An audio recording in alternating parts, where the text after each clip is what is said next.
warahmatullahi wabarakatuh. Hai teman-teman, perkenalkan saya Genia Latifah Hananto dari kelas 4C. Teman-teman ada yang tahu tidak judul dari lagu yang barusan Genia nyanyikan? Betul, judulnya Padang Bulan. Tidak hanya lagu tradisional saja yang kita miliki, ada juga banyak cerita rakyat. Salah satunya yang akan Genia ceritakan hari ini, yang berjudul Cerita Rakyat Timun Emas. Pada zaman dahulu, di sebuah desa di Jawa Tengah, hiduplah seorang janda tua bernama Mbok Sari. Beliau hidup sebatang kara, tapi sangat menginginkan seorang anak. Oleh karena itu, Mbok Sari terus-menerus berdoa.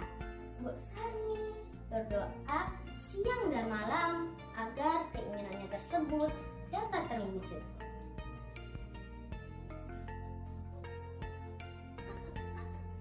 Ya Tuhan, tolong berikanlah aku seorang anak untuk menemani dan membantu bekerja di ladang.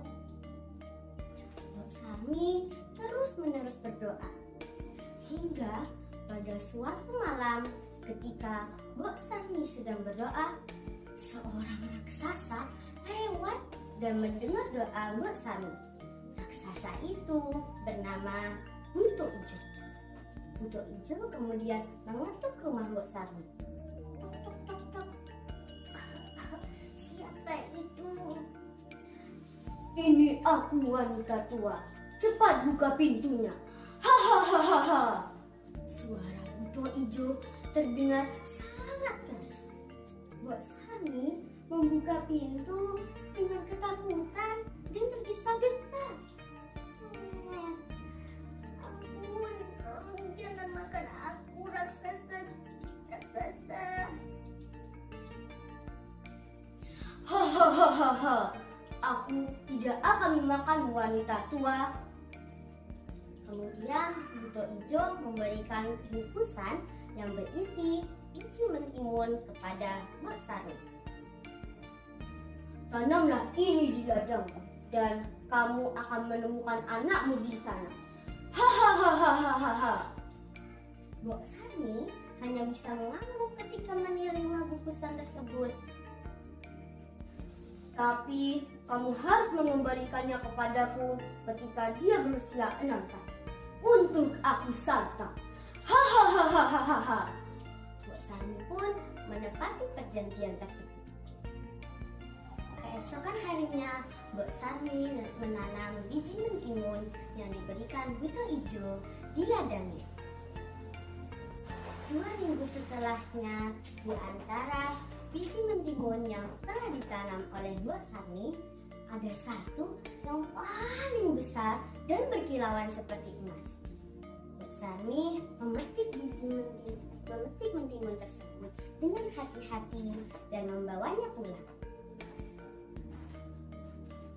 Rupanya di rumah, Mbok Sari membelah buah mentimun itu dengan sangat hati-hati.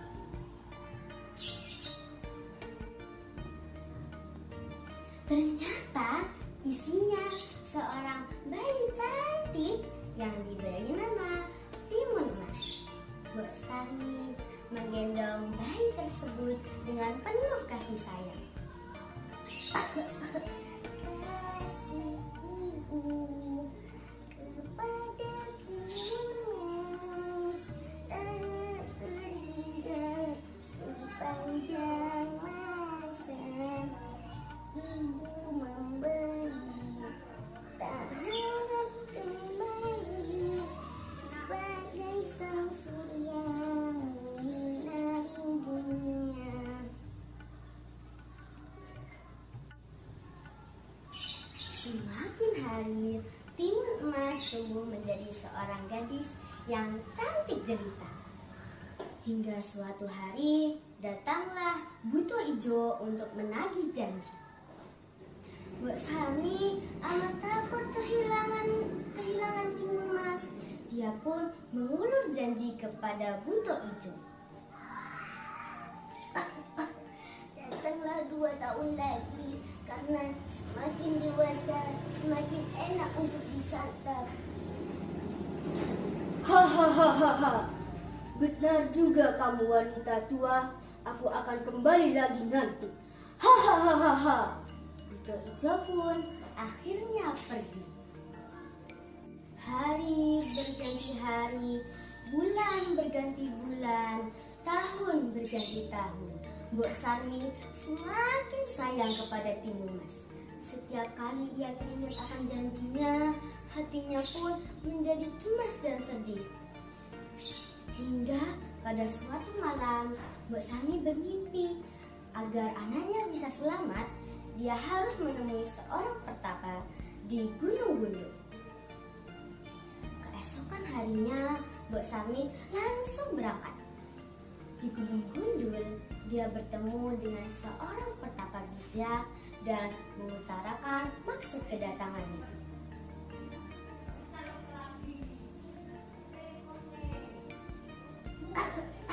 Wahai pertapa bijak, tolong bantulah aku. Sang pertapa pun memberikannya 4 buah bungkusan. Terimalah ini Sarmi, lalu berikan kepada putrimu. Keempat bungkusan tadi berisi biji mentimun, jarum, dan garam. Oh iya, dan juga terasi. Ingat-ingat ya teman-teman, bungkusan tadi berisi biji mentimun, jarum, garam, dan terasi. Sesampainya di rumah, Mbok Sarmi menceritakan perjanjiannya kepada buto ijo, kepada Timun Mas, dan memberikannya 4 buah bungkusan tadi serta disuruhnya untuk berdoa.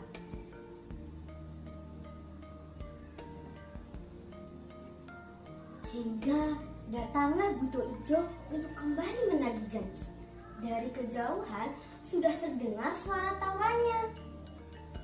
Mbok Sarmi dan Timun Mas ketakutan. Dengan segera, Mbok Sarmi menyuruh Timun Mas untuk kabur lewat pintu belakang. Buto ijo pun mengejarnya. Dengan langkah kakinya yang lebar, buto ijo dapat dengan mudah mengejar Timun Mas. Timun Mas pun teringat akan bungkusannya.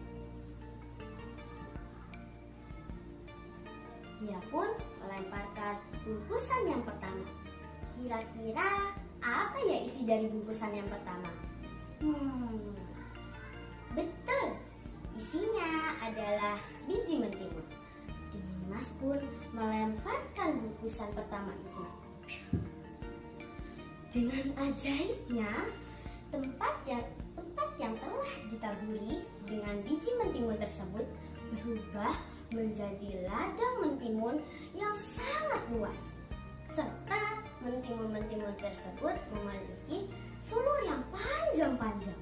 Sulur tersebut menjerat tubuh buto ijo. Tapi tidak berlangsung lama karena buto ijo dapat dengan mudah membebaskan diri. Buto ijo pun kembali mengejar Timun Mas. Timun Mas pun semakin masuk ke dalam hutan. Timun Mas pun melemparkan kantong yang kedua. Kantong tersebut berisi jarum. Dengan ajaibnya, jarum tersebut berubah menjadi bambu yang sangat tinggi dan sangat runcing.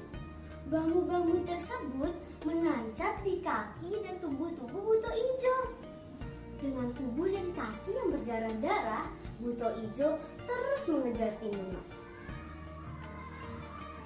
Terkutuk kamu Timun Mas! Timun Mas pun terus berlari hingga di hadapannya ada sebuah sungai.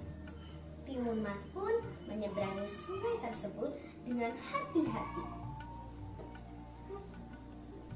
Tetapi Buto Ijo tetap bisa mengejar Timun Mas. Timun Mas pun melemparkan kantongnya ketiga.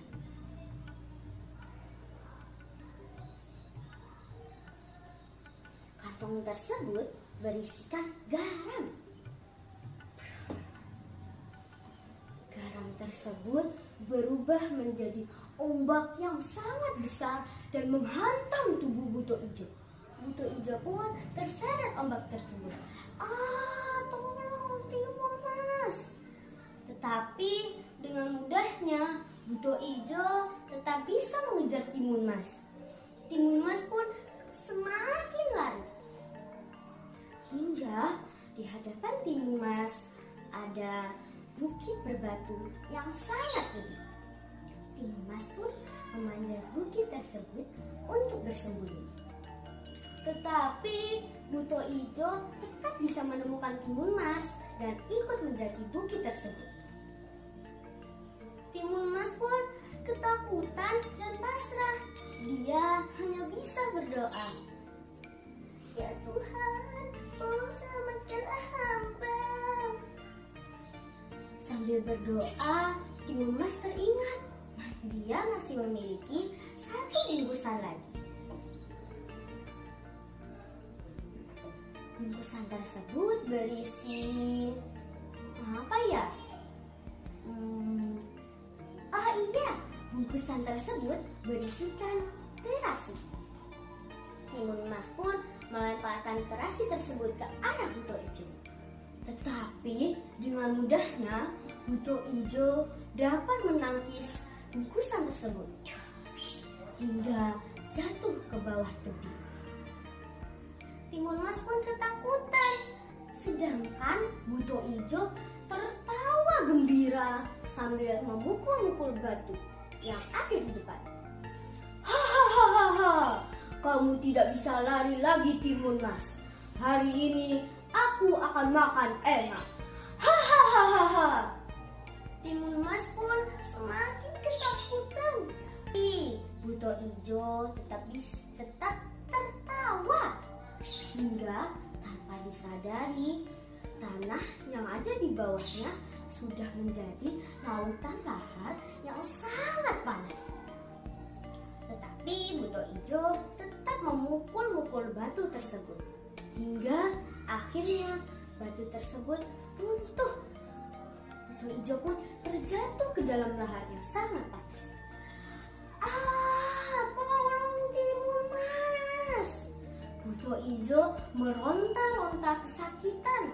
Suaranya terdengar di penjuru hutan. Timun Mas yang ketakutan hanya bisa menutup telinga sambil terus berdoa. Hingga akhirnya Buto Ijo tenggelam di dalam lautan lahar itu. Timun Mas pun dapat bernafas lega setelah melihatnya. Terima kasih Tuhan, Engkau telah menyelamatkan hamba. Timun Mas mengucapkan syukur. Hingga akhirnya Timun Mas dapat hidup bahagia bersama Mbok Sarmi.